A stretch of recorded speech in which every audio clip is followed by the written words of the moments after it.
नमस्कार साथियों, मैं अजीत स्वागत करता हूं आपके अपने प्यारे परिवार रोजगार विद अंकित पर। कैसे हैं आप सब लोग? आशा करता हूं बहुत अच्छे होंगे, स्वस्थ होंगे, लाजवाब होंगे। तो सभी लोग जल्दी से लाइव आ जाइए, जुड़ जाइए मेरे साथ। हम लोग बात करेंगे उत्तर प्रदेश पुलिस कांस्टेबल के जीएस प्रैक्टिस सेट की।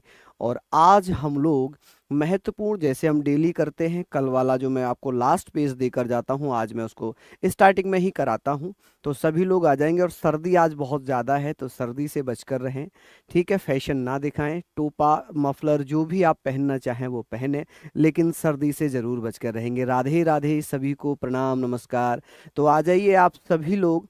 तो कल हम लोगों ने कुछ करंट से रिलेटेड चीज़ें पढ़ी थी। यहाँ पर हम बात कर रहे हैं, बहुत अच्छा क्वेश्चन है, स्वतंत्र भारतीय टीम के पहले कप्तान कौन थे? चलिए, स्वतंत्र भारतीय टीम के पहले कप्तान या टेस्ट कप्तान भी अगर पूछे तो आप कहेंगे सर अमरनाथ थे। कौन थे? अमरनाथ थे। ठीक है जी, कौन थे? अमरनाथ। आप कहेंगे सर लाला अमरनाथ थे। रॉबर्ट्स कप का संबंध किस खेल से है? चलिए बता दीजिए, रॉबर्ट्स कप का संबंध किस खेल से होगा? तो आप कहेंगे फुटबॉल से है। किससे है मेरे दोस्तों? फुटबॉल से। यहां पर आप लिख देंगे सर फुटबॉल हो जाएगा। लिखा है लक्ष्य सेन किस खेल से संबंधित होंगे? लक्ष्य सेन किस खेल से संबंधित होंगे? तो आंसर आपका होगा बैडमिंटन। क्या सभी का आंसर है बैडमिंटन? तो आप कहेंगे सर बैडमिंटन। ठीक है जी, बैडमिंटन। तो यहाँ पर आप लोग लिख लेना बैडमिंटन। क्लियर है जी, बैडमिंटन। बात आती है राजीव गांधी खेल रत्न पुरस्कार प्राप्त करने वाली पहली भारतीय हॉकी खिलाड़ी। पहली भारतीय हॉकी खिलाड़ी कौन है? तो रानी रामपाल। हमने कल पढ़ा था रानी रामपाल। कौन? रानी रामपाल है। ठीक है। बात आती है a tale of two Victoria cross, ये किसने लिखी थी? तो लेफ्टिनेंट जनरल बलजीत सिंह ने। तो आप क्या कहेंगे? Lieutenant general Baljit Singh. ठीक है जी, किसने? बलजीत सिंह के द्वारा लिखी गई थी, बलजीत सिंह। ठीक है, ये आप सब लोग जानते ही हैं।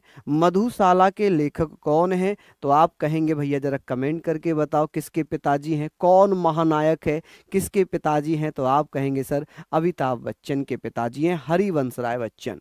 कौन होंगे? हरिवंश राय बच्चन। हरिवंश राय बच्चन। तो आप कहेंगे सर वंश हरिराय वंश या हरिवंश राय बच्चन। ठीक है जी, बच्चन। तो ये भी आप लोग लिखना। रणथंबोर सरिस्का टाइगर रिजर्व कहाँ पर होंगे? तो आप कहेंगे सर राजस्थान में है। क्या? कहाँ पर? राजस्थान में। दुधवा पीलीभीत टाइगर रिजर्व कहाँ पर होंगे? उत्तर प्रदेश में हो जाएंगे। क्या? कहाँ पर हो जाएंगे? उत्तर प्रदेश में। बात है म्यांमार की मुद्रा क्या है? कियात है। क्या है? कयात है, कियात है। चलिए, भूटान की आधिकारिक भाषा क्या है? तो आप कहेंगे जोंगखा। क्या बोल देंगे आप लोग?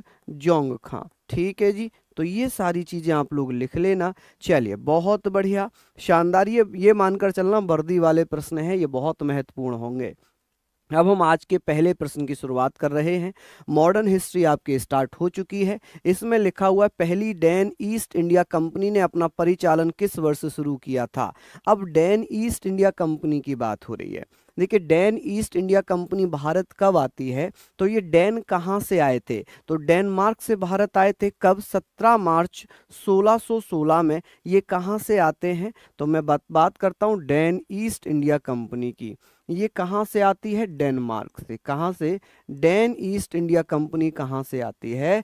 तो आप कहेंगे सर डेनमार्क से। कब? 17 मार्च, आप कह सकते हैं 17 मार्च 1616 में। देखिए, सबसे पहले कौन आते हैं? यहाँ पर मैं लिखूंगा सबसे पहले कौन आए थे, तो पुर्तगाली आए थे। कौन? पुर्तगाली। कि सर पुर्तगाली भारत कब आते हैं मेरे दोस्तों? तो आप कहेंगे सर पुर्तगाली आते हैं 1498 में। कब? 1498 में। फिर कौन आए थे? डच आए थे। डच कब आए थे? तो आप कहेंगे सर 1602 में। कब आए थे? 1602 में डच आ जाते हैं। उसके बाद बेटा कौन आते हैं? अंग्रेज आ जाते हैं। ब्रिटेन से कौन आए थे? अंग्रेज आ गए थे। अंग्रेज कब आए थे? 1608 में। कब? 1608 में। फिर कौन आए थे? डैन आए थे। डैन कहाँ से आए थे? 1616 में। 1616 में। उसके बाद आते हैं फ्रेंच, यानी कि फ्रेंच ईस्ट इंडिया कंपनी आती है। कौन सी? फ्रेंच ईस्ट इंडिया कंपनी आती है 1616 में। कौन सी आती है मेरे दोस्त? 1616 में या 1664 में? आप कहेंगे 1664 में। कौन? 1664 में फ्रेंच ईस्ट इंडिया कंपनी। अब बात आ गई यहां पर, चलिए बहुत बढ़िया कि आंसर आपका हुआ 1616। अब बात होती है डैन ईस्ट इंडिया कंपनी ने, डैन ईस्ट इंडिया कंपनी के बारे में हम बात करेंगे, इंडिया कंपनी के बारे में हम लोग बात करेंगे कि इसने अपनी प्रथम फैक्ट्री कब लगाई थी। प्रथम फैक्ट्री की अगर बात होगी तो आप कहेंगे सर इसने अपनी पहली फैक्ट्री 1620 में लगाई जाती है। कहां पर? तो तंजौर जिला पड़ता है, तंजौर जिले के त्रावणकोर में। तो आप कहेंगे सर त्रावणकोर में। कहां पर? त्रावणकोर। और त्रावणकोर कहां पड़ता है? तंजौर में। ये कब लगी थी? 1620 में। अच्छा, इनकी दूसरी फैक्ट्री कब लगी थी? सेकंड फैक्ट्री कब लगी थी? तो आप कहेंगे सर सेकंड फैक्ट्री लगाई गई थी 1676 में। कब? 1676 में। और कहां पर? श्री रामपुर पश्चिम बंगाल में। कहां पर? श्री रामपुर पश्चिम बंगाल में। कहां मेरे बच्चे? श्री रामपुर पश्चिम बंगाल। ठीक है जी। कहां पर? वेस्ट बंगाल में लगाई गई थी। अब डैन ईस्ट इंडिया कंपनी ने क्या किया? भारत में अपनी सभी कंपनियां, सभी जितनी भी कोठियां थी वो 1745 में बेच दी। किसको? ब्रिटिश ईस्ट इंडिया कंपनी को। इन्होंने क्या किया? 1745 में अपनी सभी कंपनियां किसको सौंप दी? सभी कंपनी बेटा इन्होंने किसको सौंप दी? तो आप कहेंगे सर अंग्रेजों को दे दी। किसको दे दी? अंग्रेजों को सौंप कर चले गए। अंग्रेजों को सौंप कर चले जाते हैं, सौंप कर चले गए थे। तो सही आंसर आप लोगों ने लिख लिया होगा। चलिए बहुत बढ़िया। चलिए ये दिख रहा है अभी मैं साइड हूं, अभी मैं साइड हूं मेरे बच्चों। क्या इतना आप लोगों ने लिख लिया कि सर ये सारी चीजें आप लोगों ने नोट डाउन कर ली होंगी? नेक्स्ट है वास्को डिगामा वर्ष कालीकट में उतरा। कि देखिए वास्को डिगामा भारत के लिए समुद्री मार्ग की खोज, भारत के लिए समुद्री मार्ग की खोज कब से प्रारंभ होती है? समुद्री मार्ग की खोज, समुद्री मार्ग की खोज कब से प्रारंभ होती है? खोज तो आप यहां पर बताना। पहले तो मैं आंसर बता देता हूं, ठीक है? 1498 सही आंसर होगा। लेकिन हुआ क्या? भारत आने के लिए एक रास्ता हुआ करता था स्थल मार्ग, जिस पर 1453 में कुस्तुनतुनिया ने कब्जा कर लिया। किसने? कुस्तुनतुनिया ने कब्जा कर लिया। जब कुस्तुनतुनिया ने कब्जा कर लिया 1453 में, तो भारत आने का जो स्थल मार्ग था वो बंद हुआ। और बेटा अंग्रेजों को, यूरोपियंस को मसाले खाने की हैबिट थी, वो भारत से जाते थे। अब भारत आने के लिए उन्हें एक ऐसा मार्ग चाहिए था, एक समुद्री मार्ग की खोज करने की आवश्यकता थी। तो सबसे पहले जो प्रथम व्यक्ति निकलता है, प्रथम व्यक्ति निकलता है जी पुर्तगाल से। कहां से? पुर्तगाल से, जिसका नाम था बार्थोलोमियो डियास। क्या नाम था? बार्थोलोमियो, आप कहेंगे सर लोमियो डियास। बार्थोलोमियो डियास एक भारत की खोज के लिए निकलता है, लेकिन ये दक्षिण अफ्रीका के एक टापू पर आ जाता है। दक्षिण अफ्रीका के एक टापू पर आ जाता है और उस टापू को इसने एक नाम दिया cap of good hope. Cap of good hope. क्या नाम दिया? कैप ऑफ गुड होप नाम दे दिया। ठीक है, कैप ऑफ गुड होप। तो याद रखना कैप ऑफ गुड होप का नामकरण किसने किया? खोज किसने की? बार्थोलोमियो डियास ने। ये कब? तो आप कहेंगे सर 1488 में भारत की समुद्री मार्ग की खोज के लिए निकला। इसके बाद एक दूसरा व्यक्ति था, एक सेकंड व्यक्ति भारत की समुद्री मार्ग की खोज के लिए निकलता है 1492 में। कब? 1492 में, जिसका नाम है कोलंबस। क्या नाम है जी? कोलंबस। कि भैया कोलंबस भारतीय समुद्री मार्ग की खोज के लिए स्पेन से निकलता है। कहां से? स्पेन से निकलता है। लेकिन ये रास्ता भटक जाने के कारण, रास्ता भटक जाने के कारण कहां पहुंच जाता है? रास्ता भटक जाने के कारण इसने उत्तरी अमेरिका पहुंचा। कहां पहुंचा? उत्तरी अमेरिका पहुंच जाता है। तो उत्तरी अमेरिका के समुद्री मार्ग की खोज कर दी और यहाँ के निवासियों को, उत्तरी अमेरिका के निवासियों को इसने क्या कहा? निवासियों को इसने रेड इंडियन कहा। क्या कहा? रेड इंडियन कहा। ठीक है जी, क्या कहा? रेड इंडियन कहा। उसके बाद बेटा, उसके बाद आता है 1498 में। 1498 में वास्को डिगामा कौन? Vasco D gamma. Vasco D gamma ने केप ऑफ गुड होप से होता हुआ भारत पहुंचा और ये कहां पर आया था? तो कप्पक डाबू बंदरगाह पर। कहां पर? कप्पक डाबू बंदरगाह। कप्पक डाबू बंदरगाह कहां पर है जी ये बंदरगाह? तो आप कहेंगे सर ये बंदरगाह कहां पर है? कालीकट में। और कालीकट कहां है? तो आप कहेंगे कालीकट केरल। कहां पर? कालीकट केरल में। और यहां पर स्वागत किसने किया था? स्वागत किया था मेरे दोस्तों जमोरिन ने। बीजापुर का राजा था जमोरिन जिसने स्वागत किया। अब बात आती है वास्को डी गामा भारत कितनी बार आया था? 3 बार भारत आया। कितनी बार? 3 बार भारत आया। ठीक है, 3 बार भारत आता है जी। 1498 में, 1502 में और बेटा 1524 में। 1524 में इसकी मृत्यु हो जाती है। और मृत्यु कहां पर होती है? कोच्चि में। कहां पर मृत्यु हो जाती है? कोच्चि में मृत्यु होती है। ठीक है, और इसे कहां ले जाया जाता है? पुर्तगाल ले जाया जाता है। कहां पर? पुर्तगाल ले जाया जाता है। ठीक है, चलिए बहुत बढ़िया, यहां तक आप लोग लिख सकते हैं। कैप ऑफ गुड होप को उत्तम आशा द्वीप भी कहा जाता है या उत्तम आशा अंतरीप के नाम से भी जाना जाता है। चलिए, निम्न में से कौन से संत शिवाजी के समकालीन थे? इनमें से कौन से संत हैं जो शिवाजी के समकालीन थे? चलिए, शंकराचार्य थे, नामदेव थे, चैतन्य थे या आप कहेंगे सर तुकाराम थे? जल्दी जल्दी से बता दीजिए। देखिए आंसर की तरफ चलते हैं। शिवाजी, शिवाजी का जन्म शिवनेरी दुर्ग महाराष्ट्र में हुआ था। कब? तो बेटा 1630 में। 1630 में। ठीक है, कहीं कहीं 1627 भी दिया हुआ है। चलिए, बहुत बढ़िया, शानदार, लाजवाब। अब बात यह है कि सर इनके समकालीन कौन थे? तुकाराम। ये कहां पर? महाराष्ट्र। कहां? महाराष्ट्र में। अच्छा, ये किसके या इनके द्वारा जो मत दिए गए थे, किसके मत को समर्थन करते थे?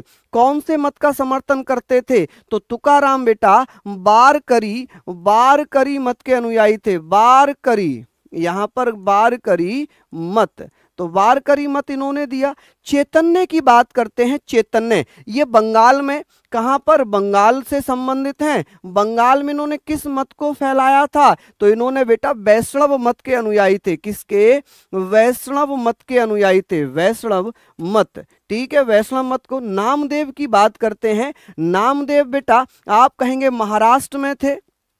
कहां पर? महाराष्ट्र में। अब महाराष्ट्र में इन्होंने किसको, कौन से मत को फैलाया था? तो आप कहेंगे सर निर्गुण मत को। किसको?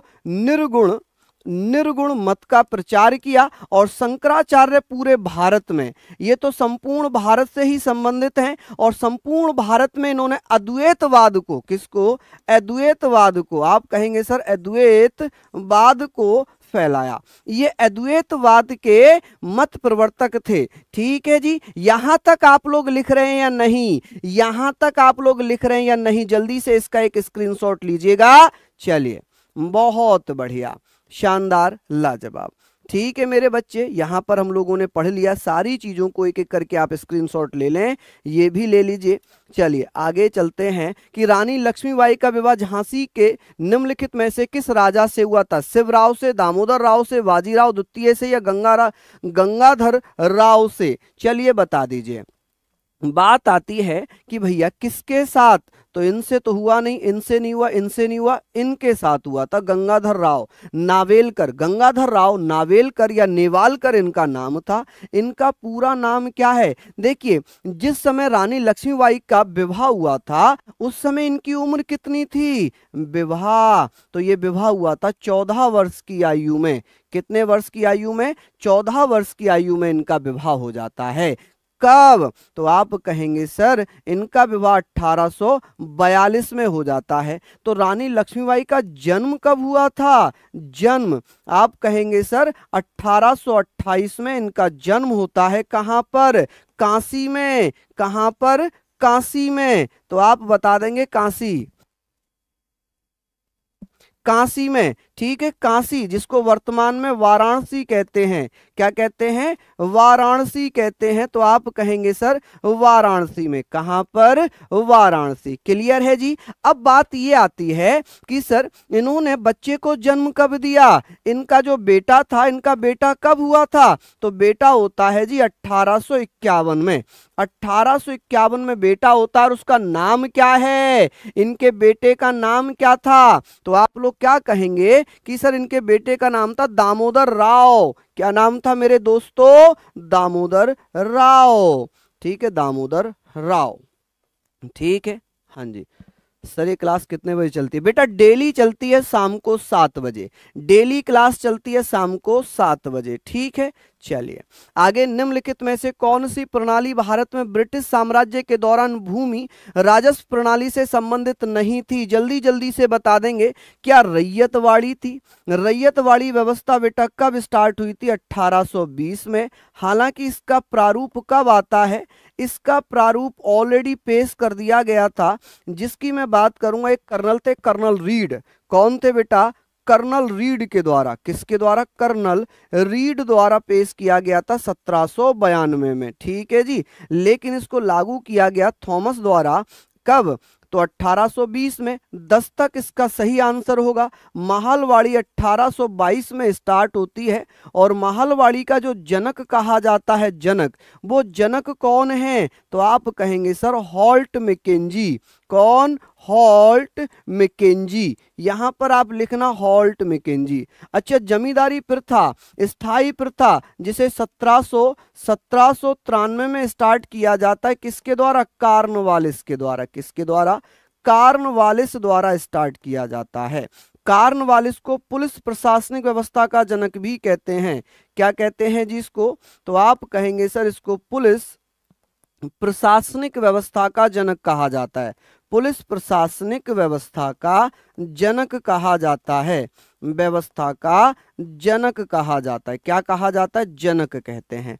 अब बात आती है महलवाड़ी प्रथा क्या थी? जिसमें महलवाड़ी प्रथा का मतलब है जब गांव का मुखिया गांव के किसानों से कर वसूल करता था और कंपनी को देता था। इसका मतलब है कि किसान सीधे रूप से ब्रिटिश ईस्ट इंडिया कंपनी को अपना लगान देते थे। क्या करते थे? अपना लगान देते थे। यहां तक आप लोगों ने लिख लिया होगा।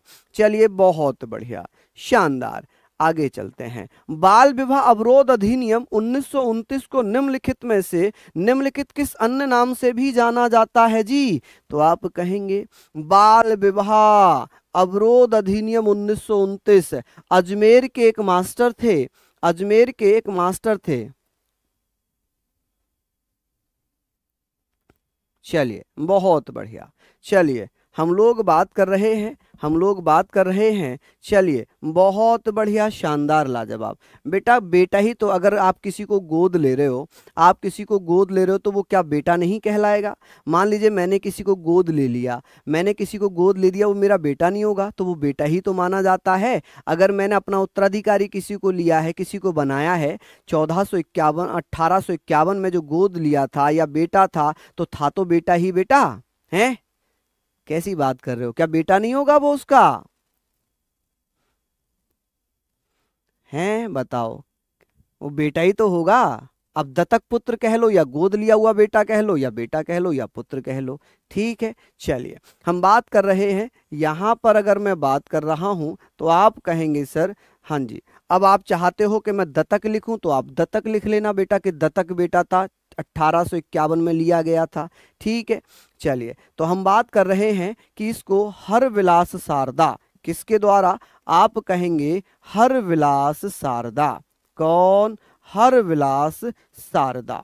हरविलास शारदा के द्वारा बेटा एक अधिनियम बनाया गया था जिसमें लड़का की उम्र, लड़का लड़का कितने साल का होगा? 18 साल का। और लड़की कितने साल की होगी? लड़की होगी जी, लड़की कितने साल की होगी? 14 साल की। ठीक है, तो इसका सही आंसर होगा बेटा शारदा अधिनियम। नेक्स्ट है भारतीय तिरंगे का ध्वज में अशोक चक्र का रंग कैसा है? बहुत बढ़िया, शानदार, लाजवाब, बहुत बढ़िया। हाँ जी बहुत बढ़िया, शानदार, गजब। सही नहीं दिख रहा है तो थोड़ा सा क्वालिटी बढ़ा लीजिए आप अपने मोबाइल की। ठीक है, अब बात करते हैं सर क्या होगा, तो गहरा नीला। अशोक चक्र के बारे में मैं बात कर रहा हूं। अशोक चक्र कहां से लिया गया है? अशोक चक्र की बात होगी। अशोक चक्र को बेटा कहां से लिया गया है? सारनाथ स्तंभ से लिया गया। किससे? सारनाथ। जो सारनाथ में ना अशोक स्तंभ, कहां से? अशोक स्तंभ से। अशोक स्तंभ कहां पर है? सारनाथ में। अशोक स्तंभ से लिया गया है। और अशोक चक्र की बात होगी तो इसमें कितनी तीलियां हैं? इसमें 24 तीलियां हैं। 24 तीलियां। ये किसका प्रतीक है? तो निरंतर प्रगति का। निरंतर, निरंतर प्रगति, निरंतर प्रगति, निरंतर प्रगति, लगातार प्रगति का प्रतीक है। अब जैसे कि ये आपको झंडा दिखाई दे रहा होगा, ये आपको झंडा दिखाई दे रहा है। जैसे ये हरा रंग है, ये क्या है? हरा रंग है। ये सफेद रंग है। ये क्या है? ये सफेद रंग है। ये क्या है? केसरिया है। ये क्या है? केसरिया है। तो आप कहेंगे केसरिया किसका प्रतीक है? बलिदान का और साहस का। सफेद रंग किसका प्रतीक है? शांति का। हरा रंग किसका प्रतीक है? समृद्धि का। और जो अशोक चक्र है ये जो अशोक चक्र है ये निरंतर प्रगति का है। अच्छा, इसका क्या पूछा था मेरे लाल? तो यहां पर ये सारी चीजें पूछ ली। अब इसका लेंथ और ब्रेथ कितना होगा? तो 3:2। कितना होगा लेंथ ब्रेथ का रेशियो? तो आप कहेंगे 3:2। लंबाई चौड़ाई कितनी होगी? Length breadth 3:2। अब बात आती है कि इसको भैया 22 जुलाई 1947 में क्या किया गया? स्वीकार कर लिया गया। क्या कर लिया? स्वीकार कर लिया गया था। ठीक है, अब बात ये आती है कि सर 22 जुलाई को कौन सा दिवस मनाते हैं? 22 जुलाई को क्या मनाते हैं जी? झंडा दिवस मनाते हैं। क्या मनाते हैं? आप लोग बताइएगा 22 दिवस को हम किस रूप में मनाते हैं? नहीं दिख रहा क्या? देख लो जल्दी से, जल्दी से देख लो बेटा। चाहो तो इसका स्क्रीनशॉट आप लोग ले लो, स्क्रीनशॉट आप लोग ले लो। तो आप कहेंगे 22 जुलाई को हम क्या मनाते हैं? राष्ट्रीय झंडा दिवस। राष्ट्रीय झंडा दिवस। ध्वज दिवस, झंडा दिवस एक ही बात हो जाएगी, दिवस। ठीक है जी, यहां तक आप लोग सारी चीजें नोट डाउन कर लेंगे। आगे बात करते हैं, भारत के संविधान में इनमें से क्या राज्य सूची में सम्मिलित नहीं है? बताइए। चलिए देखिए, बहुत बढ़िया। अब बात यहां पर आती है कि भैया हमने पढ़ा था शक्तियों का विभाजन। केंद्र व राज्य में शक्तियों का विभाजन। शक्तियों का विभाजन की अगर मैं बात करूं तो आप कहेंगे सर शक्तियों का विभाजन अनुसूची 7 में किया गया है। किसमें? अनुसूची 7 में किया गया है। और 7 को भी 3 सूचियों में बांट दिया। इसको भी 3 सूची में बांटा है। एक तो संघ सूची में, एक राज्य सूची में, और एक समवर्ती सूची में। किसमें? समवर्ती सूची में। और ये जो समवर्ती सूची है ये हमने ऑस्ट्रेलिया के संविधान से ली है। कहां से? ऑस्ट्रेलिया के संविधान से ली है। अच्छा, इसमें कुल विषय कितने थे? पहले 97 थे, अभी 100 हैं। राज्य सूची में पहले कितने थे? 66 थे, अभी 61 हैं। अभी कितने हैं? 100 संघ में, 61 राज्य में। समवर्ती सूची में पहले 47 थे, अभी 52 हैं। अब बात आती है जेल, कानून और पुलिस। ये तो राज्य सूची के विषय हो गए। ये किसके विषय हो गए मेरे दोस्तों? ये हो गए राज्य सूची के विषय। राज्य सूची में शामिल होंगे। लेकिन दंड प्रक्रिया संहिता ये समवर्ती सूची में है। किसमें है? ये समवर्ती सूची का विषय है। किसका? समवर्ती सूची का विषय है। क्या लिख लेंगे यहां तक? समवर्ती सूची का विषय है। चलिए बहुत बढ़िया, शानदार। किसी को कोई आपत्ति, कोई दिक्कत?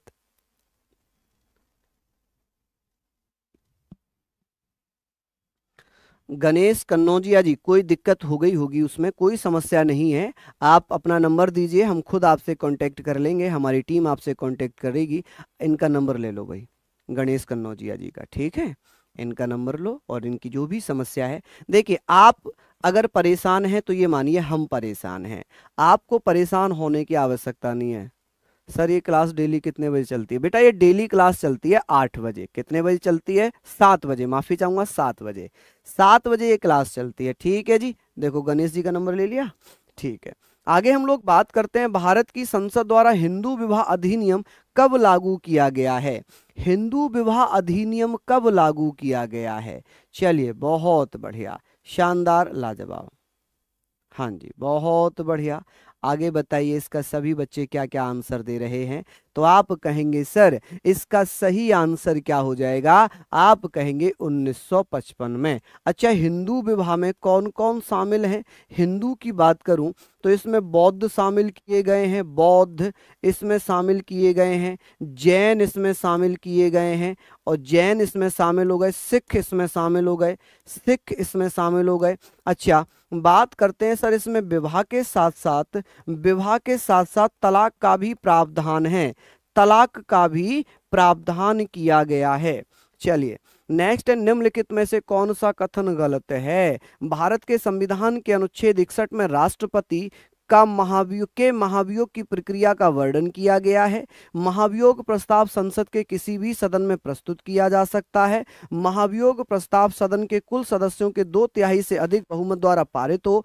राष्ट्रपति पर राष्ट्रीय सुरक्षा के उल्लंघन के लिए, पहले आंसर पढ़ते हैं, पहले आंसर करते हैं, क्या इसका सही आंसर होगा। चलिए जल्दी जल्दी से बताइएगा इसका क्या आंसर है। देखो मेरे बच्चों, आप कहेंगे सर अनुच्छेद 61 में महाभियोग लगता है राष्ट्रपति पर, कतई सत्य है। महाभियोग प्रस्ताव संसद के किसी भी सदन में पेश किया जाता है, सत्य है। महाभियोग प्रस्ताव सदन के कुल सदस्यों का 2/3 से अधिक होना चाहिए, यह भी सत्य है। लेकिन राष्ट्रपति पर महाभियोग राष्ट्रीय सुरक्षा के उल्लंघन पर नहीं लगता, बल्कि किस पर लगता है, महाभियोग संविधान के अतिक्रमण पर लगता है। किस पर, संविधान के अतिक्रमण पर, संविधान के अतिक्रमण पर, किस पर, अतिक्रमण करने पर। ठीक है जी, संविधान के अतिक्रमण करने पर महाभियोग लगता है। अब बात होती है महाभियोग की। अनुच्छेद जो 61 है, अनुच्छेद 61 में क्या है, महाभियोग प्रक्रिया है, राष्ट्रपति पर क्या है, महाभियोग प्रक्रिया है। महाभियोग प्रक्रिया हमने कहां से लिया, यूएसए से लिया है।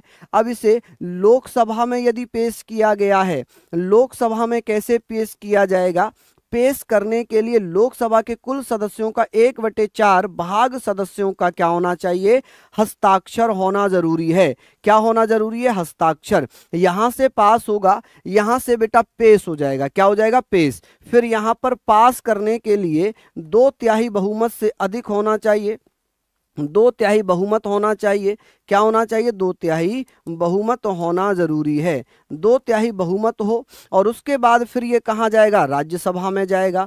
कहाँ जाएगा, राज्यसभा में। जब ये राज्यसभा में जाएगा तो राज्यसभा में भी यदि पेश किया जा रहा है तो 1/4 भाग सदस्यों के द्वारा पेश किया जाएगा, हस्ताक्षर होने चाहिए। क्या होने चाहिए, हस्ताक्षर। और यहाँ पर 2/3 बहुमत से प्रस्ताव पारित होगा। जब यहाँ से भी पारित हो जाएगा, अगर यहाँ पेश किया गया है तो यहाँ जाएगा, यहाँ पेश किया गया है तो यहाँ आएगा। दोनों से पारित होने के बाद बेटा राष्ट्रपति को अपना त्यागपत्र देना पड़ेगा। राष्ट्रपति को कितने दिन पहले नोटिस दिया जाता है, तो आप कहेंगे सर राष्ट्रपति को नोटिस 14 दिन पहले दिया जाता है, 14 दिन पहले नोटिस दिया जाता है जी, आपके खिलाफ महाभियोग प्रक्रिया लगाई जाएगी। क्लियर है। चलिए आगे बात है, लिखा है निम्नलिखित में से कैबिनेट, यहां पर हम लोग बात कर रहे हैं, जल्दी जल्दी से बता दीजिएगा इसका सही आंसर क्या होगा। कौन कौन बच्चा बता रहा है, कौन कौन बच्चा बता रहा है, निम्नलिखित में से कौन कैबिनेट स्तर का होता है। देखिए महान्यायवादी की नियुक्ति आर्टिकल 76 में होती है। प्रथम कौन थे, तो प्रथम थे MC सीतलवाड़। कौन थे, MC सीतलवाड़ थे। कौन थे, MC सीतलवाड़। ठीक है जी, सीतलवाड़। और वर्तमान कौन है, वर्तमान कौन है, तो आप कहेंगे सर R वेंकट रमणी, R वेंकट रमणी, R वेंकट रमणी। ठीक है जी, कौन हो जाएंगे, R वेंकट रमणी। ठीक है जी, कौन, R वेंकट रमणी। चलिए हाँ जी, नियंत्रक एवं महालेखा परीक्षक अनुच्छेद 148 से लेकर 151 तक दिया हुआ है। आरबीआई के गवर्नर की बात करें तो शक्तिकांत दास हैं। कौन है जी, शक्तिकांत दास, शक्तिकांत दास हो जाएंगे। ठीक है जी, शक्तिकांत दास, शक्तिकांत दास हैं। अच्छा वर्तमान कौन है जी, ये GC मुर्मू, गिरीश चंद्र मुर्मू। कौन होंगे वर्तमान, गिरीश चंद्र मुर्मू वर्तमान हो जाएंगे।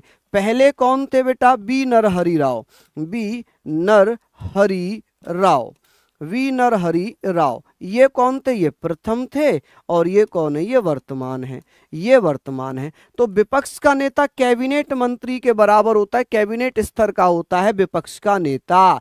कौन मेरे लाल? विपक्ष का नेता। ठीक है जी, विपक्ष का नेता कौन होगा? कैबिनेट स्तर का होता है बेटा, गलती बिल्कुल भी मत करना। कैबिनेट स्तर का कौन होगा बेटा? तो आप कहेंगे सर विपक्ष का नेता। ठीक है, नेक्स्ट है, लिखा है भारत का रूर किसे कहा जाता है? भारत का रूर ऑफ इंडिया किसे कहेंगे? तो आप कहेंगे रूर का मतलब क्या होता है? रूर का मतलब क्या है कि जहां पर ऐसी घाटी जहां पर कोयले की उपलब्धता हो। तो क्या स्वर्ण रेखा हो जाएगी? गोदावरी, हुगली या दामोदर? दामोदर। क्यों? क्योंकि दामोदर नदी बेसिन की अगर मैं बात करूं तो यहां पर कोयले की उपलब्धता के कारण,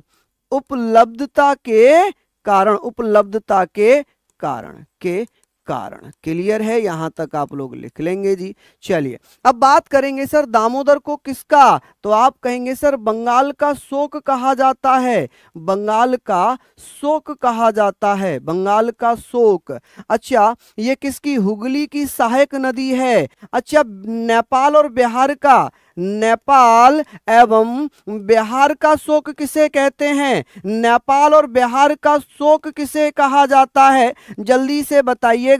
तो आप कहेंगे कोसी नदी को कहा जाता है। किसको? कोसी नदी को कहते हैं। अगर ये पूछे कि ओडिशा का शोक किसे कहते हैं? ओडिशा का शोक किसे कहा जाता है? ओडिशा का शोक किसे कहते हैं? तो आप कहेंगे सर ओडिशा का शोक कहा जाता है बेटा महानदी को। किसको? महानदी को। क्लियर है? किसे? महानदी को। जल्दी जल्दी से बताइए, क्या यहां तक आप लोग लिख रहे हैं? नेक्स्ट है नागा अर्जुन, ये लिख लिया आप लोगों ने। नागा अर्जुन सागर बांध किस नदी पर बना हुआ है? कावेरी नदी पर है, गंगा नदी पर, कृष्णा नदी पर, गोदावरी नदी पर? चलिए जल्दी जल्दी से बता दीजिए कि नागा अर्जुन सागर बांध बेटा आंध्र प्रदेश और तेलंगाना में है। कहां पर है? हाँ जी, आंध्र प्रदेश और तेलंगाना में है। क्लियर है? चलिए नागा अर्जुन हो जाएगा नागा। यहां पर इसको ऐसे याद रखना, नागा अर्जुन। मैंने ट्रिक भी बताई थी, नागा अर्जुन। इसको बेटा नाग प्लस अर्जुन लिख सकते हैं ना, नाग प्लस अर्जुन, है ना, नाग प्लस अर्जुन। अर्जुन को ज्ञान किसने दिया था? अर्जुन को ज्ञान दिया था कृष्णा ने। किसने ज्ञान दिया था मेरे लाल? तो आप कहेंगे कृष्णा ने, कृष्णा ने। तो ये हो जाए कृष्णा। अब ये है कहां पर? ये है बेटा आंध्र प्रदेश प्लस तेलंगाना, आंध्र प्रदेश प्लस तेलंगाना के बीच में, तेलंगाना में है, तेलंगाना में है क्या? तेलंगाना। अच्छा, कावेरी नदी पर शिव सुंदरम जलप्रपात है, शिव सुंदरम जलप्रपात है। गंगा नदी पर मयूराक्षी बांध परियोजना चल रही है। और बेटा गोदावरी की बात करें तो आप कहेंगे गोदावरी पर कौन सी चल रही है? तो पोलावरम सिंचाई परियोजना। कौन सी? पोलावरम सिंचाई परियोजना। कौन सी? सिंचाई परियोजना। ठीक है जी, सिंचाई परियोजना। चलिए बहुत बढ़िया, यहां तक आप लोग लिख लेना, यहां तक आप लोग इसको लिखना। चलिए आगे चलते हैं। उकाई बांध भारत के निम्नलिखित में से किस राज्य में है? ये उस राज्य का दूसरा सबसे बड़ा बांध है। चलिए बहुत बढ़िया, बहुत शानदार, लाजवाब। आंसर्स आप लोग देते रहेंगे। यहां पर हम लोग बात करेंगे महाराष्ट्र, उड़ीसा, तेलंगाना, गुजरात। तो आप कहेंगे उकाई कहां पर है? गुजरात का। क्योंकि गुजरात में उकाई बांध बेटा किस पर है? ये तो आप कहेंगे सर ये ताप्ती नदी पर है। किस पर है? ये ताप्ती नदी पर बना हुआ है, ताप्ती नदी पर बना हुआ है। तो आप क्या कहेंगे? कौन सी नदी पर? ताप्ती नदी पर। और ताप्ती नदी में भी कहां? सूरत पर, सूरत में है। कहां पर? सूरत में। गुजरात का सबसे बड़ा बांध कौन सा होगा? सबसे बड़ा बांध तो आप कहेंगे गुजरात का सबसे बड़ा बांध है जिसका नाम है सरदार सरोवर बांध। कौन सा? सरदार सरोवर बांध, सरदार सरोवर बांध। तो आप कहेंगे कौन सा है बेटा? सरदार सरोवर बांध। ठीक है जी। सरदार सरोवर बांध कौन सी नदी पर है? नर्मदा नदी पर। किस पर? नर्मदा नदी पर। गुजरात का सबसे बड़ा, देश का दूसरा, ये देश का दूसरा बड़ा है, देश का दूसरा सेकंड बड़ा बांध है, बड़ा बांध होगा। तो बेटा देश में सबसे बड़ा कौन सा? हीराकुंड बांध हो जाएगा। कौन सा? हीराकुंड बांध हो जाएगा। अच्छा, इसकी जो अगर मैं बात करूं कि उत्पादन क्षमता कितनी है, विद्युत इकाई की बात करें तो 300 मेगावाट, 300 मेगावाट विद्युत इकाई है इसकी। विद्युत इकाई उत्पादन क्षमता हो जाएगी कि सर कितनी? 300 मेगावाट विद्युत यहां पर लगाई गई है, तो इसको आप लोग लिख लेना। चलिए नेक्स्ट है, टेरा रोसा शब्द का तात्पर्य पीली मिट्टी से है, लाल मिट्टी से है, एक द्वीप से है, उपयुक्त में से किसी से नहीं है। चलिए जल्दी जल्दी से बता दीजिएगा सभी बच्चे बता दीजिएगा। हाँ जी, बहुत बढ़िया। हाँ, ऊंचाई में पूछा जाए तो टिहरी बांध जो भागीरथी नदी उत्तराखंड में है। अगर बड़ा पूछा जाए तो बेटा महानदी पर हीराकुंड बांध। क्लियर है?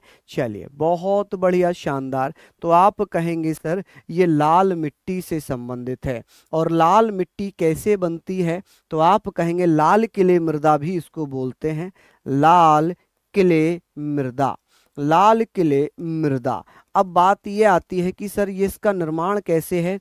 तो चूना पत्थर के अपक्षय से प्राप्त होती है। किससे? आप कहेंगे सर चूना पत्थर के अपक्षय से। ठीक है जी। तो आप लोग ये सारी चीजें पढ़ लेना कि सर अपक्षय से प्राप्त होती है, ठीक है, से प्राप्त होती है, से प्राप्त होती है। अब ये है कहाँ कहाँ पर? तो कहाँ कहाँ पर होगी मेरे लाल? हाँ जी, एप्लीकेशन में दिक्कत आ रही है मेरे दोस्त, बिल्कुल आ रही है, मैं मानता हूँ। तो आप लोग बताना बेटा इसका सही आंसर। तो आप कहेंगे सर ये कहाँ कहाँ पर मिलती है? एमपी, मध्य प्रदेश में मिलती है। आप कहेंगे मध्य प्रदेश है, छत्तीसगढ़ है, छत्तीसगढ़ है। आप कहेंगे सर महाराष्ट्र है, महाराष्ट्र होगा, झारखंड होगा, झारखंड हो जाएगा, पश्चिम बंगाल हो जाएगा। क्या होगा? पश्चिम बंगाल हो जाएगा। ठीक है जी, पश्चिम बंगाल होगा। मेघालय हो जाएगा। क्या हो जाएगा जी? मेघालय। आप कहेंगे सर मेघालय भी हो जाएगा। ठीक है, नागालैंड हो जाएगा, मेघालय। क्या हो जाएगा? मेघालय। ठीक है, नागालैंड हो जाएगा, नागालैंड। ठीक है मेरे दोस्त, तो यहाँ पर ये मिलती है। नेक्स्ट हम लोग चलते हैं, व्यावसायिक उपयोग के लिए सब्जियां, फूल और फल उगाने की क्रिया के लिए निम्नलिखित में से किस शब्द का प्रयोग किया जाता है? चलिए जल्दी जल्दी से बता दीजिए। बहुत बढ़िया, चलिए जल्दी जल्दी से बता दीजिए। बहुत शानदार, लाजवाब आंसर से है। यहाँ पर क्या आंसर्स होंगे सभी बच्चों के? बहुत बढ़िया। चलिए बहुत शानदार लाजवाब आंसर्स हैं। आंसर्स दीजिएगा सभी लोग। तो आप कहेंगे बेटा इसमें क्या आंसर होगा? तो आप कहेंगे हॉर्टिकल्चर। हॉर्टिकल्चर की अगर मैं बात करूं, जो व्यावसायिक सब्जियां होती हैं, व्यावसायिक फूल होते हैं, फल होते हैं, उनको उगाने के लिए एक शब्द का प्रयोग किया जाता है जिसे हम कहते हैं हॉर्टिकल्चर।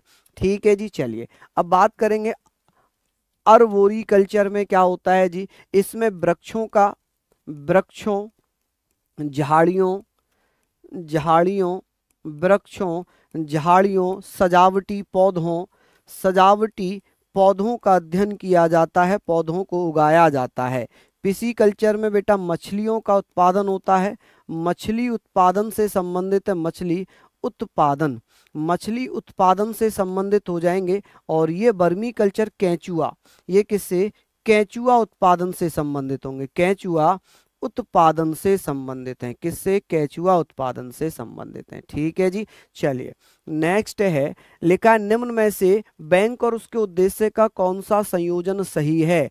आरआरबी कृषि अर्थ प्रबंधन, आईडीबीआई लघु अवधि ऋण, नाबार्ड औद्योगिक और दीर्घकालीन ऋण। चलिए जल्दी से बताइए इसका क्या आंसर है।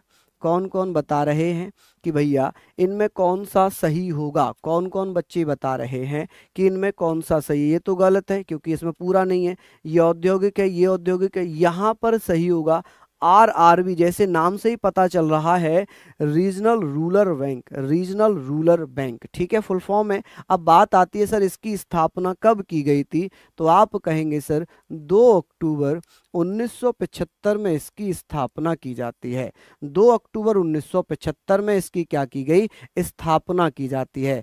अब बेटा इसके लिए क्या हुआ था, 1976 में एक आरआरबी एक्ट आया था। क्या आया था, आरआरबी एक्ट आया था।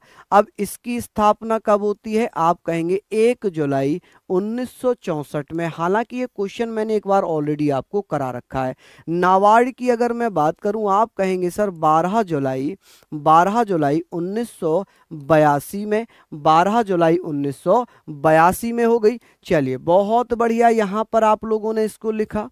नेक्स्ट है, आगे चलते हैं, कायाकल्प और शहरी परिवर्तन के लिए अटल मिशन, अटल मिशन किस मंत्रालय के अधीन है, गृह मंत्रालय, स्वास्थ्य परिवार मंत्रालय, मानव संसाधन मंत्रालय। ये बेटा अब शिक्षा मंत्रालय के अधीन चला गया है। किसके, शिक्षा, ये शिक्षा मंत्रालय के अधीन चला गया। गृह मंत्री कौन है, अमित शाह हैं। कौन है, अमित शाह वर्तमान में गृह मंत्री हैं। कल इनकी बड़ी बहन का निधन हुआ है, कल इनकी बड़ी बहन का निधन हुआ है। ठीक है जी, यहां तक आप लोग लिख लेंगे। अब बात करेंगे सर ये कौन है, स्वास्थ्य और परिवार मंत्री, तो आप कहेंगे सर मनसुख मांडविया, मनसुख मांडविया। कौन, मांडविया, ठीक है जी, मनसुख मांडविया। अच्छा, मानव संसाधन मंत्रालय किसके अधीन आया है, शिक्षा के, तो शिक्षा मंत्रालय के कौन है, शिक्षा मंत्रालय, तो आप कहेंगे सर कौन होंगे, धर्मेंद्र प्रधान। कौन, धर्मेंद्र प्रधान, धर्मेंद्र प्रधान, ठीक है जी। अच्छा, आवास और शहरी मंत्रालय के कौन होंगे, हरदीप, हरदीप सिंह पुरी। आप कहेंगे सर हरदीप सिंह पुरी, हरदीप सिंह पुरी, ठीक है जी, हरदीप सिंह पुरी। क्लियर हो गई चीजें यहां तक। चलिए आगे चलते हैं। अब आंसर की बात आती है कि सर आंसर क्या होगा, तो आप क्या बताएंगे सर कि 2015, जून 2015 में, जून 2015 में प्रधानमंत्री नरेंद्र मोदी के द्वारा, पीएम नरेंद्र मोदी, किसके द्वारा मेरे भैया, नरेंद्र मोदी, तो आप कहेंगे सर नरेंद्र मोदी, कि भैया नरेंद्र मोदी के द्वारा इसको क्या किया गया था, स्टार्ट किया गया था। तो सही आंसर क्या होगा, तो ये किस में आ जाएगा, हाउसिंग एंड अर्बन अफेयर्स, यानी कि अर्बन अफेयर्स, आवास और शहरी मामले से संबंधित होगा। आगे है 7 सितंबर 2005 को भारत में महात्मा गांधी राष्ट्रीय ग्रामीण रोजगार गारंटी अधिनियम मनरेगा लागू किया गया, जिसके अनुसार प्रतिवर्ष किसी भी ग्रामीण परिवार को न्यूनतम मजदूरी देकर का रोजगार उपलब्ध कराया जाता है। कितना, तो आप कहेंगे सर क्या 120 दिन का है, क्या बेटा 150 दिन का, क्या 180 दिन का, हर कोई जानता होगा 100 दिन का, जिसमें न्यूनतम मजदूरी कितनी मिलती है, न्यूनतम मजदूरी भी डिसाइड है, मजदूरी, तो आप कहेंगे सर 220 रुपए प्रतिदिन, 220 रुपए पर डे, ठीक है, 220 रुपए पर डे। अब बात आती है सर इसको कब, 200 जिलों में, 2 फरवरी 2006 में इसको 200 जिलों में शामिल किया गया। किसमें, 200 जिलों में इसको शामिल कर दिया, 200 जिलों में लागू किया था। क्या किया, लागू कर दिया। और उसके बाद पूरे भारत में 1 अप्रैल 2008 को, पूरे भारत में यानी कि पूरे संपूर्ण भारत में कब बेटा, 1 अप्रैल 2008 को लागू किया गया, 1 अप्रैल 2008 को लागू कर दिया गया। क्लियर है। चलिए आगे चलते हैं, नोट डाउन कर लेना। नेक्स्ट है जीरो डिफेक्ट व जीरो इफेक्ट किससे महत्वपूर्ण रूप से जुड़े हुए हैं, डिजिटल इंडिया से, मेक इन इंडिया से, स्किल इंडिया से, प्रधानमंत्री आवास योजना से। चलिए जल्दी जल्दी से बता दीजिए। आप कहेंगे सर जीरो डिफेक्ट व जीरो इफेक्ट किससे, मेक इन इंडिया मिशन से, मेक इन इंडिया मिशन से संबंधित हो जाएंगे। ठीक है। अच्छा यहां पर है स्किल इंडिया कि सर स्किल इंडिया की शुरुआत कब होती है, तो आप कहेंगे 15 जुलाई 2015 से। कब, 15 जुलाई 2015 से ये स्टार्ट हो गई, 2015 से। अच्छा स्किल इंडिया का एक लोगो हुआ करता था, कौशल भारत, कुशल भारत, कौशल भारत, कौशल भारत, कुशल भारत, कौशल भारत, कुशल भारत। ठीक है जी, ये आप लोग यहाँ पर ध्यान से लिखें। अब बात आती है कि सर प्रधानमंत्री आवास योजना कब प्रारंभ की गई है? प्रधानमंत्री आवास योजना कब? तो आप कहेंगे सर 25 जून 2015 में इसको लागू कर दिया। चलिए, मेक इन इंडिया की अगर बात होगी तो आप कहेंगे सर मेक इन इंडिया 25 सितंबर 2014, 25 सितंबर 2014 में स्टार्ट हो जाती है। अच्छा, डिजिटल इंडिया की बात करते हैं तो आप कहेंगे सर डिजिटल इंडिया कब प्रारंभ हो जाती है? कौन कौन बच्चा बताएगा? 1 जुलाई 2015, 1 जुलाई 2015। ये मानकर चलना, ये बहुत महत्वपूर्ण क्वेश्चन है, इनमें से कोई ना कोई जरूर आता है। मोस्ट इंपोर्टेंट इसको लिख लेना, मोस्ट इंपोर्टेंट इनमें से ये एक ना एक पूछ ली जाती है हर एग्जाम में, हर एग्जाम में पूछी जाती है। नेक्स्ट इसका सही आंसर क्या होगा? चलिए बता दीजिए। अगला प्रश्न है, वह तत्व जो लोहे में, वह तत्व जो रक्त में नहीं पाया जाता है, लोहा पाया जाता है, तांबा पाया जाता है, क्रोमियम पाया जाता है, मैग्नीशियम। देखिए हमारे शरीर के, अगर मैं ब्लड की बात करता हूं तो आप क्या कहेंगे सर? हमारे शरीर में जो ब्लड होता है, जैसे कि अगर 70 किलो वजन किसी में है, कोई बेटा स्वस्थ मनुष्य है जिसमें 70 केजी वजन है, तो 70 केजी वजन में लगभग 5 से 6 केजी क्या होगा? 5 से 7 लीटर के आसपास ब्लड होगा। क्या होगा? 7 से 6 लीटर के आसपास, 5 से 6 लीटर के आसपास ब्लड होगा।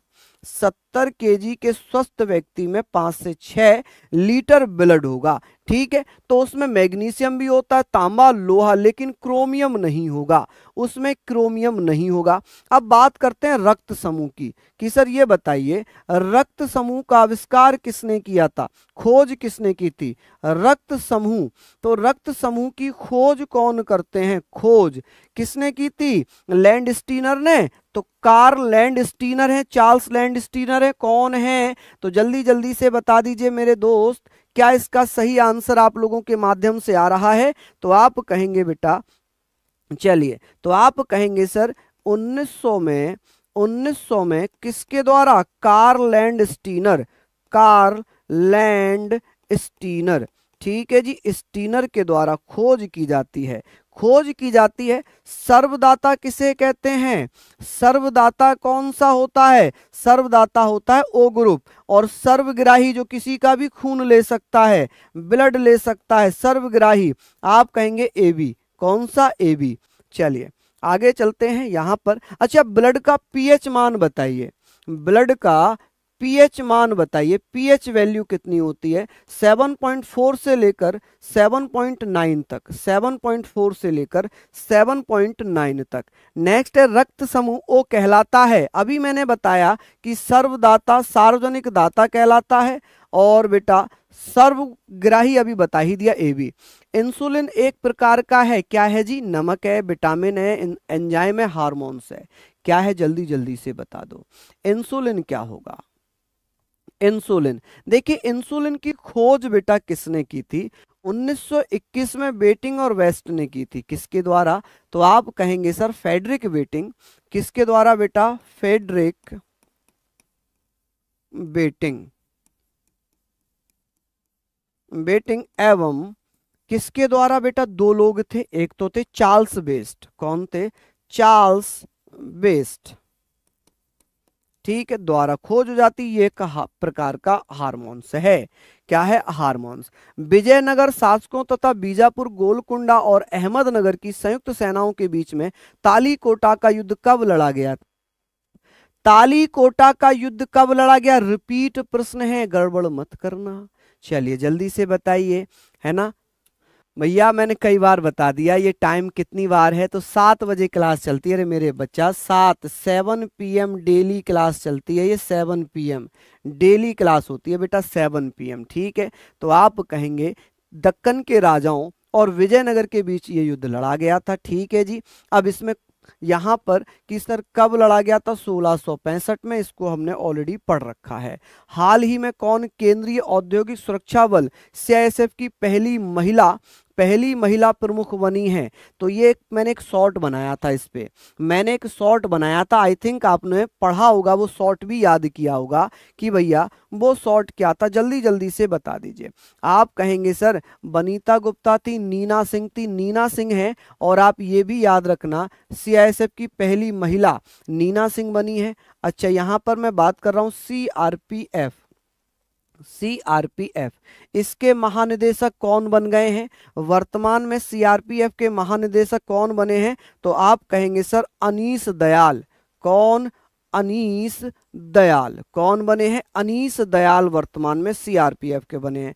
अच्छा, आरपीएफ के कौन बने हैं? आरपीएफ के महानिदेशक कौन बन गए? मनोज यादव। मनोज यादव। आप कहेंगे सर मनोज यादव बन गए हैं, ठीक है, मनोज यादव। अच्छा, एसएसबी की अगर बात की जाएगी, एसएसबी के महानिदेशक कौन बने, अध्यक्ष कौन है? तो रश्मि शुक्ला। कौन? रश्मि शुक्ला बन गई है महानिदेशक, ठीक है जी। अच्छा, आईटीबीपी की बात करते हैं, आईटीबीपी, आईटीबीपी की यहां पर बात होगी। आईटीबीपी के महानिदेशक कौन बने हैं? तो आप कहेंगे सर राहुल संगोत्रा। राहुल रसगोत्रा।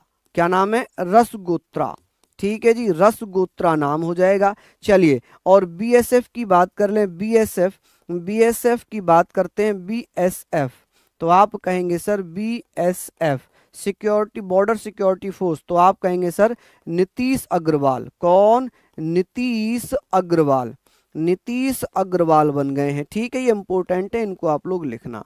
चलिए एक बार स्क्रीनशॉट लीजिए। नेक्स्ट है, उत्तर प्रदेश में किस बाघ अभ्यारण्य को NTCA conservation assort tiger standards का दर्जा दिया गया है? ये उत्तर प्रदेश के बिजनौर जिले में है। कहां पर है? बिजनौर जिले में हो जाएगा, बिजनौर में हो जाएगा। दुधवा बेटा कहां पर होगा? दुधवा लखीमपुर खीरी में होगा। क्या? दुधवा लखीमपुर खीरी, ये भी तो लखीमपुर खीरी है ही, ये भी लखीमपुर खीरी, ये पीलीभीत में हो जाएगा। तो इनके तो ऑलरेडी नाम लिखे हुए हैं। अब किसको बेटा दर्जा दिया गया है? किसको दर्जा दिया गया है? तो आप लोग क्या कहिएगा? आप कहेंगे पीलीभीत टाइगर रिजर्व को, पीलीभीत टाइगर रिजर्व को। सोलर पावर्ड स्ट्रीट्स लाइट्स की सबसे लंबी श्रृंखला कहां संचालित की जा रही है, जिसे Guinness book of world record में दर्ज किया जाएगा? देखिए, अभी वर्तमान में कौन सी है? वर्तमान की अगर मैं बात करूं, अभी ये बनी नहीं है, इसको किया जाएगा। वर्तमान की अगर मैं बात करूं, 468 स्ट्रेट लाइट के साथ बेटा सऊदी अरब, सऊदी अरब कौन सा है? सऊदी अरब नंबर 1 पे है, सऊदी अरब, सऊदी अरब। लेकिन अगर मैं बात करूं अयोध्या की, तो अयोध्या में 470 सोलर लाइट लगाई जाएंगी। कितनी? Solar light, solar light. तो बेटा 22 जनवरी को 470 की अगर मैं बात करता हूं, तो आप क्या कहोगे कि ये कितनी डिस्टेंस पे लगेंगी? तो आप कहेंगे सर ये 10.2 किलोमीटर के डिस्टेंस पर। और ये कितने किलोमीटर के डिस्टेंस पर है? 9.7 किलोमीटर के डिस्टेंस पर है। ये दिसंबर 2021 में बनी थी, दिसंबर 2021 में। और अब इसको ये जो है 22 जनवरी 2024 में इसको क्या कर लिया जाएगा? गिनीज बुक में शामिल कर लिया जाएगा। अभी 22 जनवरी को नहीं होगा, क्योंकि 470 में से केवल और केवल कितनी? तो 310 लाइट ही जलेंगी, 310 लाइट ही जल पाएंगी अयोध्या में। चलिए नेक्स्ट है, हाल ही में किसे CNN news 18 Indian of the year 2023 award से सम्मानित किया गया है? सनी देओल, शाहरुख खान, सेतुपति, रणबीर कपूर। आप कहेंगे सर शाहरुख खान को। किसको? शाहरुख खान को किया गया है, ठीक है जी। चलिए, ये जो अभी किया गया 2023 में, ये 13वां संस्करण था, 13वां संस्करण था। कौन सा बेटा? 13वां संस्करण था, 13वां संस्करण, ठीक है। और ये कितने भागों में दिया जाता है? ये कितनी कैटेगरी में? तो आप कहेंगे सर 7 कैटेगरी में दिया जाता है। कितनी कैटेगरी में दिया जाता है? ये 7 कैटेगरीज में दिया जाता है। नेक्स्ट है, हाल में एडिलेड इंटरनेशनल टेनिस टूर्नामेंट के फाइनल में कौन सी जोड़ी ने जीत हासिल की थी? तो आप बताना भैया, लिएंडर पेस, महेश भूपति, सात्विक साईराज या रिंकी रेड्डी और चिराग शेट्टी, रोहन बोपन्ना और मैथ्यू एविडन, तो आप कहेंगे सर इसका सही आंसर होगा राजीव राम और जो सेलिवरी। ये आपका एक होमवर्क हो जाएगा और मैं आपको 10 क्वेश्चंस डेली देकर जाता हूं। 10 क्वेश्चंस मैं आपको याद करने के लिए डेली देकर जाता हूं, उसका आंसर भी आप लोग मुझे बताएं। जैसे कि लिखा हुआ है कि भैया रेलवे बोर्ड की पहली महिला सीईओ और अध्यक्ष कौन बनी है? जया वर्मा सिन्हा बनी है। फ्री आईवीएफ उपचार की शुरुआत करने वाला भारत का पहला राज्य बना है गोवा। कौन? गोवा। श्रीनगर के डल झील में देश का पहला तैरता हुआ आई हैव स्पेस स्टोर किसने लॉन्च किया है? अमेजन इंडिया ने। देश का पहला वैदिक थीम वाला पार्क वेद वन खोला गया है नोएडा में। उत्तरी चैनल को पार करने वाले दुनिया के सबसे कम उम्र के व्यक्ति बने अंशुमन झिंगरन। और किस सरकार ने आरओ वाटर एटीएम की शुरुआत की थी? दिल्ली सरकार ने। नेक्स्ट है, उत्तर भारत का पहला स्किन बैंक कहां खोला गया है? सफदरजंग अस्पताल नई दिल्ली में। नेक्स्ट है, केंद्रीय गृह मंत्री ने शहीदों को श्रद्धांजलि देने के लिए किस शहर में बलिदान स्तंभ की आधारशिला रखी है? श्रीनगर जम्मू कश्मीर में।